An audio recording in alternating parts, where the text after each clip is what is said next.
Hi, I think we're going live. Hello. This is Saffi Karina on my Go See for today, Michael Sanders Go Sees. And this is really just a test, in essence, of, is anyone watching? I don't know. Someone joined. I was better. Yeah. Hello, Esbel. How are you? This is great. So this is a series that I'm doing live and also recorded for YouTube consumption about models coming on Go Sees and talking to me about their life in fashion and also their personal lives and their own personal histories and how they got to be right here in this seat right now. In New York City. In New York City, the greatest city in the world. Now, Saffi, you've been here for 6 months, so you're fresh off the boat. Literally. So I arrived in New York early September, and it's been a whirlwind 6 months. And today I was sent to a Go See and happened to meet a fellow Londoner. So that was the first thing when I got through the door. He spotted the accent. So which is pure Vauxhall? Is that a classic Vauxhallian accent? From Southwest London, yeah. That's fantastic. So I was inspired by that, I must say. It's rare that you find English models, funnily enough, in New York. From actual London, right? From London. And so how did all of this start? Let me know. Go back to the very beginning. Okay, going way back. Hope you guys got time. Yes, it's going to be a long story, this one. So I'm a model, actually a plus size model. I've been doing it now for over a decade. I actually started out as a straight size model. So I was signed to Storm in London for about 5 years, made an amazing agency, did some fabulous jobs. Sarah Dukas was there? Yes. It was Sarah's Sarah. Storm. I think she's still there. Yes, he discovered Kate Moss. Exactly. Famously. And so how old were you? Go back to the very beginning. How old were you when you first thought that fashion existed and a model existed? When was the first notion of that for you? Oh gosh, I'd always been aware. Obviously, you know, London is like the fashion hub. So fashion is constantly in your face, like culturally, on TV, media-wise. It's part of our day-to-day lives, isn't it? Like fashion. And youth culture and street culture. Exactly, especially in South London. Like. So how old were you? I was probably about 17. 17, at college, because I was studying quite arty subjects like photography, art and design. And where did that come from? Had you already been drawing and expressing yourself in those mediums before that? How did that idea come about? I'd always been very creative.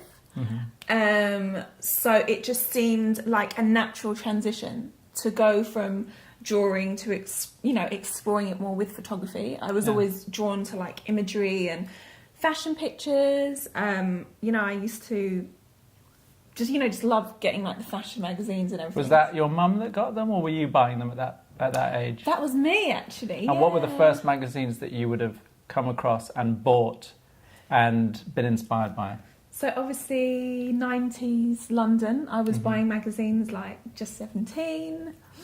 Smash Hits? Smash Hits, yeah, like all those kind of music kind of magazines. Oh, she's been with Storm for 18 years. Wow, you guys. Sorry, that's got to fantastic, go for the kids. Thanks for joining us. Lots of love, babe. Nice to see you. So happy that you were the very first person to do this in the world for me, so that's fantastic. Thank you. Say hello to Kieran for me. Get him to tune in if he's around. All right. Bye. That's great. So yes, you were saying. So I'd always been doing quite creative kind of subjects, and then after A-levels I did a year's foundation course at the London College of Fashion, where I continued to study women's wear and accessories. So were you going to be a fashion designer then at that point? I was kind of like dabbling, having a little splash, still kind of figuring out what it was I wanted to do. I know I love the arts, I know that I'd love to draw, I'd love to take pictures, so I was just kind of exploring everything, as you kind of do at that age, it's like... So at 17, did you have dreams of being a model, of being... No. You didn't? Not at all. Modelling was never on the agenda. It's something that just kind of happened. And what about acting and stage school and that kind of thing? Acting, yes, was something that I did. I was quite a shy and reserved child. So my mum enrolled me in Sylvia Young. Which is a famous London stage school. London Drama School. And where is that again? I think it's near Baker Street. Okay. I think, if I recall, I think it's North London somewhere. So what years did you go there? Or how long? Probably from the ages of about 11 to 13. And then after that, I continued acting at the Actor Centre in London. Oh, wow. So you started early? Yeah, relatively early, but obviously, you know, with education, it was kind of like stop and start. Was it something you took to immediately and thought you could do it? Definitely, yeah. Is part of the education building that confidence? 100%. Did it work for you? It did. It definitely did. It definitely brought you out? Drew me out of my shell, allowed me to kind of express myself, delve into parts of my personality I never knew kind of existed, because, you know, you have that sense of encouragement around you, and you thrive off, you know, other people's energy, the other kind of children's energy, and you're like, oh, well, if they can do it, I can do it. You know, as a child, you're quite heavily influenced by your surroundings. So I think by being immersed in a performing arts school, I, you know, in turn was inspired by kind of everyone else around me, and it kind of pushed me to my limit, so to speak. And do you think you're naturally an introvert or an extrovert, or did you actually change and metamorphose through that process? Because when you came to the door, maybe it's the training in modelling and stuff, having to be open. Right. Is that betraying the real Saffi? Definitely. So you're not you wouldn't call yourself an extrovert? Maybe to some degree. I think as I've got older and being in this industry, you have no choice but to be confident. You know, it's like our daily lives revolve around meeting people and making a first impression. And, you know, obviously modelling, you are invoking a mood on camera. So essentially it is acting, and it's an industry, there's no time to be shy. You can't be a shrinking wallflower and then expected to, you know, jump in your lingerie, jump into your underwear. You know, you have to have that emulate confidence. Yeah. And find it even if you don't have it. But you did you feel that you were beautiful as a child growing up? Oh, no, of course not, no. And you didn't see a pretty girl in the mirror? No, I was actually quite chubby growing up. I was very much a big tomboy, still am. But I definitely grew into myself, as, you know, a lot of teenagers probably have. The camera needs to be better. Oh. Thank you very much. So wide of view, but we're going, hey Rudy, we're going vertical because I don't think you can post horizontal. Can you on Instagram? Let us know if we can, but I don't think you can, right? This is very much a test, vertical. Trial and error. Yeah, but I don't think you can do what Radcliffe wants, which is to go horizontal, to get more of us in, but it cuts both of you off. Well, yeah, but is that not the frame? You could come in a bit. Camera back. We could. All right, let's try it. Sorry, guys, bear with us. It's okay. Is that better? Is that better? Get rid of you. I don't want to see you. Yes, well, exactly. You're stuck with me. Who else is going to ask the questions? Is that one of your friends? Yes, that is friends. Really. Much better. Thank you. That's great. Yay. To get this immediate feedback is amazing. Yes, though, this is good. This is we're very much kind of warming up here, guys. So yeah. So, you started as a normal model. I did indeed. How did you get scouted, spotted? I was probably about 18. I was in McDonald's, Tottenham Court Road. Just fantastic. Your, you know, regular kind of London scouting story, teenager just hanging out. You get handed a card and you're like, hey, you know, have you ever thought of modelling? And I was like, well, no, not really. Was that Storm? No, it wasn't. I can't remember who that was, actually. But I just remembered, you know, getting given this card. And by a man? No, it was actually a girl. It was a girl? Yeah, it was actually a girl. Which okay. Did that make it easier? Slightly, I suppose. You know, as a teenager, if a man approached me and gave me a card, I probably would have been a bit more wary. Whatever, yeah. Exactly. So yeah, I just remember kind of taking this card, not really thinking much of it, and then I think after that I was scouted twice more. Okay. So you didn't think anything of it. It wasn't exciting. You didn't think I'd be discovered, and I'm going to be a star. No, it's something I never had dreams to do. I think from, you know, when I was a teenager, as you said, I was delving into like fashion and photography and those kind of subjects, because I think fashion was where my kind of heart was. So it's all kind of relevant. Yes. But I was envisioning a career behind the scenes as opposed to in front of the camera. So when that scout came into McDonald's, Tottenham Court Road, yeah, what were you going to do at that point? What was your ambition? What was your job going to be? I wanted to be a fashion designer. Yeah. Okay. Hence why I was, you know, juggling art and photography and all those kind of elements that, you know.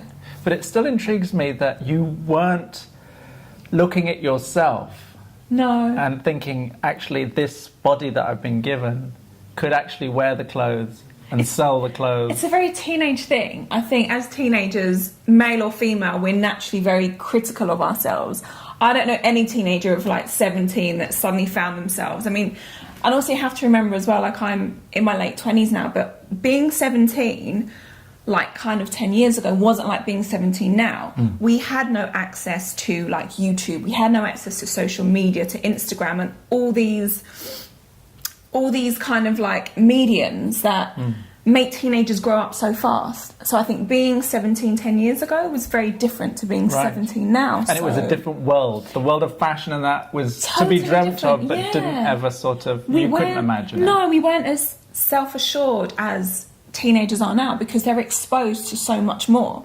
You know, they have all these different platforms and ways to kind of like express themselves. And it wasn't like that. I think, dare I say it, but 10 years ago, I think there was more kind of innocence in terms of being a teenager. You were more kind of like isolated. And I mean, I think mobile phones were just coming around. So you'd be lucky if your parents allowed you to have a phone to text friends, let alone, you know, the word selfie didn't exist. So what do you think a 17-year-old today has lost? We know what he's gained. He's gained all of this technology. What do you think in relation to our generation, or your generation, because I'm a couple ahead of you, would be, what do you think that has been sacrificed, do you think? Is it the innocence? Is it the time and space to develop in a certain way? Is everything thrust upon young people a bit too quickly? Or is it quite a good thing to be mature earlier? Who knows? I mean, in a lot of respects, there's a lot of positives. I mean, I'm very much kind of on the fence, but what I do appreciate about social media these days is that it really gives teenagers a means to express themselves and connect with other teenagers around the world, whether it's eating disorders or bullying or political stances. You know, I feel like teenagers these days are very much more outspoken and liberated, and they're more heavily influenced to kind of express themselves. And I think social media platforms give them the opportunity to kind of do that. So I feel like in that respect, it is a positive. You know, they're very much aware of their rights and who they are. And, you know, there's this whole emphasis on dreaming big and, you know, doing you and, you know, no dream too high kind of thing. And I feel in that respect, it is a positive thing.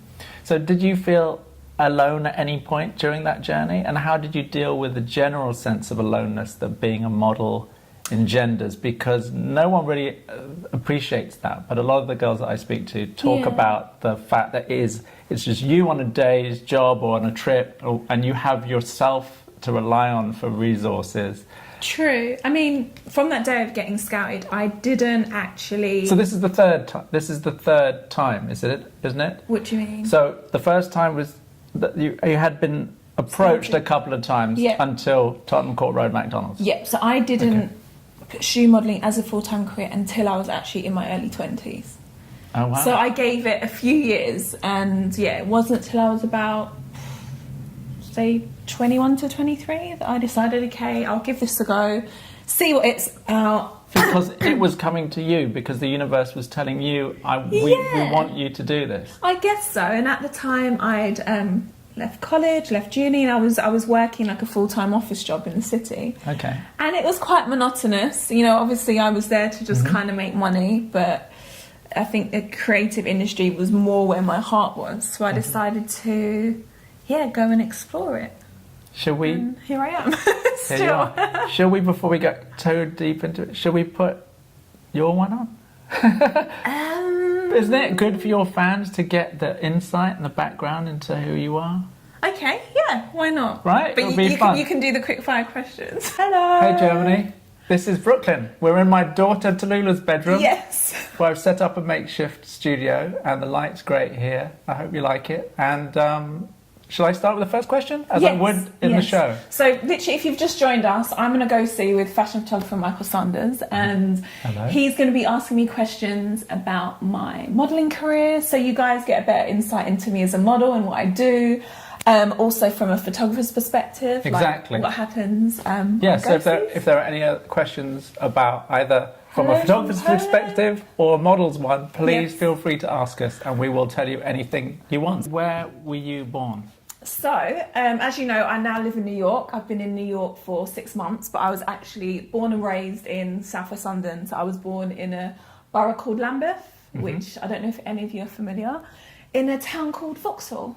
So you said that area has changed a lot over the years since we grew up. Definitely. Because south of the river at that time, as I remember it, was a bit grim. Yes. I mean, I went to college at Elephant and Castle, oh my gosh, London College of Printing. Yeah. And that was just the kind of place where you'd want to kill yourself. Yeah, it was a little bit dingy and depressing.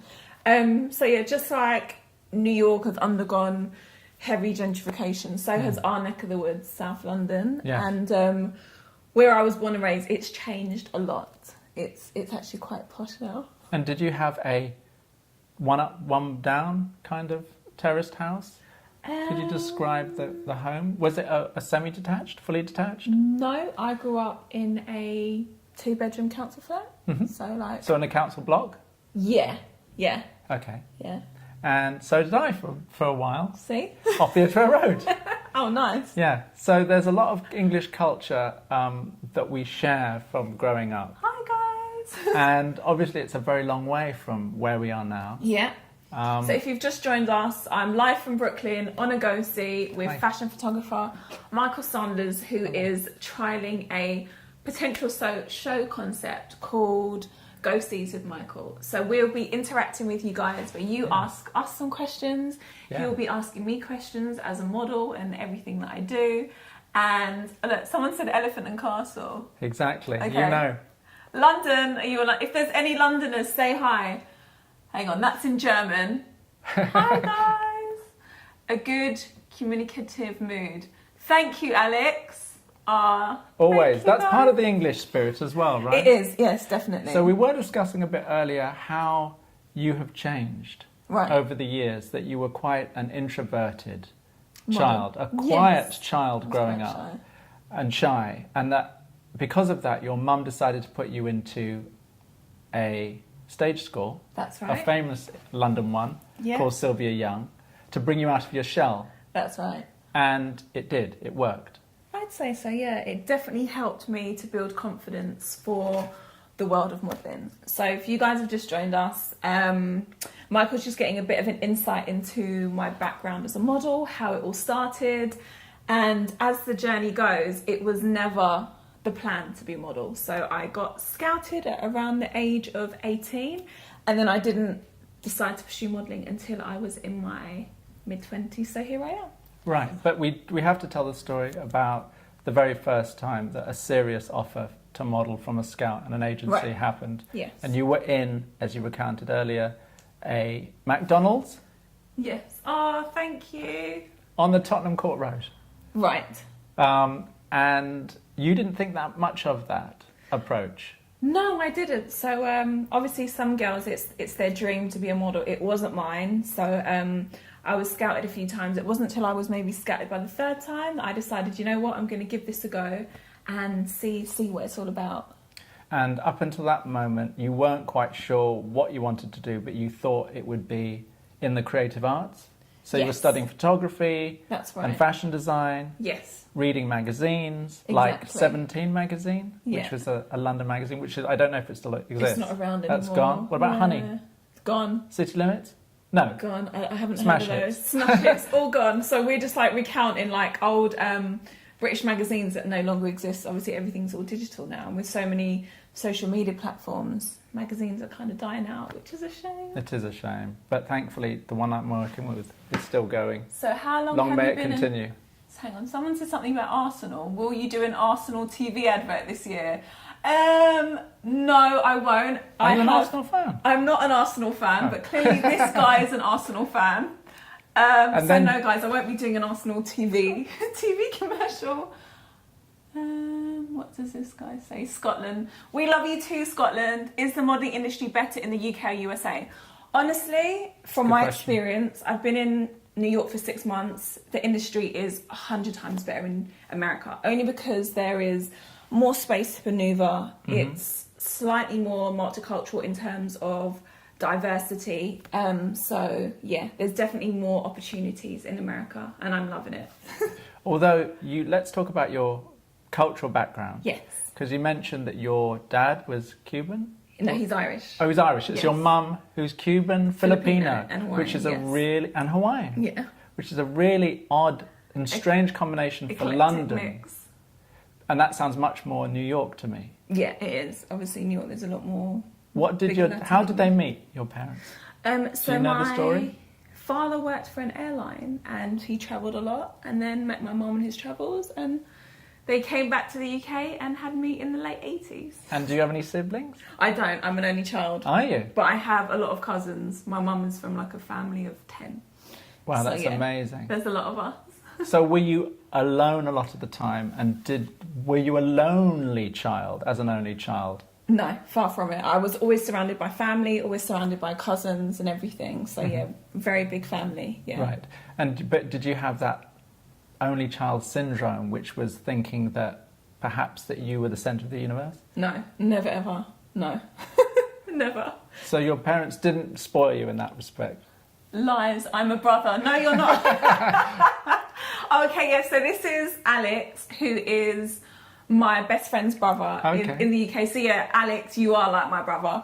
Right. Like not technically blood, but yeah. See, I have like adopted brothers and sisters. So Thanks, Alex. will be able to tell us then if Saffi's changed over the years, or is she the same girl that you grew up with and knew way back then? Is basically her personality the same? Thanks, Alex. Fantastic. So yeah, I've known It hasn't Alex. changed you? No. Same old girl. So if you've just joined us, we are doing a Q&A, let's call it, or an interview? Q&A with fashion photographer Michael Sanders, who shoots for Italian Elle, Italian Vogue. Yes. So this is a potential show concept that he's exploring where models come to go-sees and he delves a little bit deeper into their personality, into their lifestyle stories. Yes, their fashion choices. So if you've just tuned in and thinking, okay, this is a bit random, so someone said he's 55. Okay, again, this is another... Thank you very much. Okay, I like it, and Michael seems cool. Make it a podcast. Michael is a very, very cool guy, and afterwards I will be giving you guys his Instagram handle so they can... That would be very good. Check out your photography. That's great. So I hope you like Brooklyn. Yes, we love Brooklyn. Yes, we do. Fort Greene, which is where we're in now, is probably the best. Someone said definitely the same girl from John Paul. Yeah, that's the school I went to. So that is Billy. That's someone I went to school with. Hi. Hello. Someone keeps asking, do I like Arsenal? I'm not really into football. This Arsenal isn't. Cropping up. Vauxhall isn't an Arsenal. Neighbourhood. I don't know. What is the local football? What's the closest? Chelsea. Chelsea. Yeah, that's like Southwest London. That's in Fulham. Again, I know nothing about football. What was the best job in my career? He looks like a white Bob Marley. Well, actually, Michael is of mixed race, and his mother's actually Jamaican. Yes. So, he may well have some links to Bob Marley in Jamaica. Maybe, actually. Yeah. Out of many, come one. Yeah. It's the Jamaican motto. Exactly. There's a lot of interbreeding going on. Michael is part Jamaican. Can I share the fun fact about who your mum is? Yeah, sure. So if I have any London viewers at the moment, if you know EastEnders from the 90s, there was a prominent character called Blossom. Mm-hmm. Blossom is actually Michael's mum. That's right. My mum was on EastEnders. So, yeah, someone's just said, see, oh my God, Bob Marley, I knew it. Is Michael from London?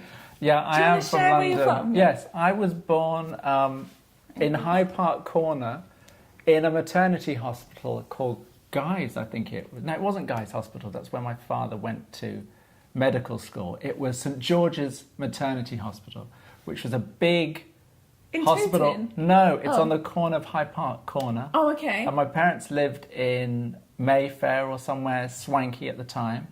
And so that was the closest hospital. And then they went to Notting Hill Gate. Nice. So I guess central London is where I'm from. But my mum is now in Richmond, which is really lovely down by the river. It's a really beautiful green suburb of London. So yeah, he opened the door to his Brooklyn apartment, and the first thing we spotted about each other was obviously the accents. He was like, "Oh, you're from London." I was like, "Yeah, you're from London." So were you, being mixed race yourself in London, were you taken as a half Jamaican or Trini or West Indian?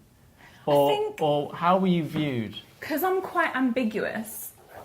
I don't know. People always have, I've been mistaken for Indian, for Hispanic. So it's, that kind of world look. I've been mistaken for like a multitude of like cultures and races, which is nice. Obviously, I think modelling as well, you have to be a comedian, you have to be quite versatile. So I wouldn't necessarily view that as a negative thing. So you never saw it as an impediment? Never, no. Especially more so now where everyone is like of mixed heritage. Sure. Because I've noticed now that we're talking about the difference between London and New York, there is, if we want to talk about those kinds of issues, there is Someone just said, I love Richmond Park. Richmond Park is great. I'm at the top of Petersham Road near the Richmond Odeon, that's where my mum is now. There's a Nando's round there. There is a Nando's? Yeah. Have you been there? So this guy's from Manor Park. Hang on. Sorry guys, we're just trying to read your questions. I love New Jersey. There's a Primark here. Okay, someone said, do you have the ambition to go to acting? Well, we were just talking about this. Because you went to stage school, which is a training for drama and acting for kids. Exactly. So when did that stop then? So when did that ambition, or was that just, again, as we suggested, your mum trying to get you out of your shell? Yeah. So my mum sent me to the Sylvia Young Theatre School from around the ages of like 11 to 13. So there is a Nando's. Sorry guys, we're just trying to keep up with your questions as well. This is only my second time doing a Instagram live, so bear with us. And my very first. And this is Michael's a debut, first. Yes, showing. So it's exciting. So, okay, let's go back to the start of your modelling career. So at 21, quite old in modelling terms to start? Definitely. Especially if you've been approached so young, so many times up until that. Yeah. You were dragging your feet a bit. Yes. But at 21 you decided to commit. What was the first job that came along that made you feel that finally you were actually a model and doing it? It was a hair campaign for L'Oreal. That's pretty good. Obviously, L'Oreal was like a name synonymous with like beauty and hair products. So I kind of thought, okay, if L'Oreal think I'm good enough to front one of their campaigns, maybe I should stick at this for a little bit longer. And so how much longer did you do that for? So I didn't actually start modelling full time until I was like mid-20s, yeah. Mid-20s? Yeah, like 23, 24. Wow, and you're 29 now? Yes. So we gave that away because we did ask them to guess. Yes. So again, how did you make that transition? Because you said that your career was in sort of two parts. Right. You started as a normal size model. Right. And then you became a plus size model. That's correct. Did that happen organically and just as it did? Or did you have to make a conscious decision to switch paths? Well, obviously, a few years ago, plus size modelling in the UK was quite a relatively new concept. I was aware that I was becoming curvier as a woman and sample sizes weren't necessarily fitting me anymore. So I kind of took a break from modelling. When I took that break, I then discovered plus size modelling. It was something that I just came across on Google and from like photographer friends that I'd spoken to. So that's how kind of, plus size modelling came about. So when do you think it actually came into its own as such an important part of the business? Is there a year that happened? Yeah. Was it a gradual thing, or is there something that you can identify that this was a milestone in how plus size modelling is viewed generally? I think it was like the major kind of plus size boom in America, where, plus size models came into their own and they were recognised globally as supermodels. Names like Candice Huffin and Ashley Graham and I think Tara Lynn, and there was Crystal Wren, and all these names were like, you know, coming into prominence in media and on the news, and it was a very new concept, you know, and Sure. women were able to relate with these women that, you know, were a lot curvier than your average kind of runway models. And 90s waif, which was, exactly, you know, the embodiment of what was cool and chic in the 90s, in the guise of little Kate Moss. Exactly. So there was this new wave, so to speak, and this like movement that was happening. So yeah, it was. See, look, someone said very recently the Vogue cover. Exactly, Ashley Graham was on the cover of Vogue. There you go. I mean, as a plus size model, that was unheard of. Right. A few years. So there's definitely been this new wave of prominence with curvy models. We're here to stay, people. We're not Totally. going anywhere.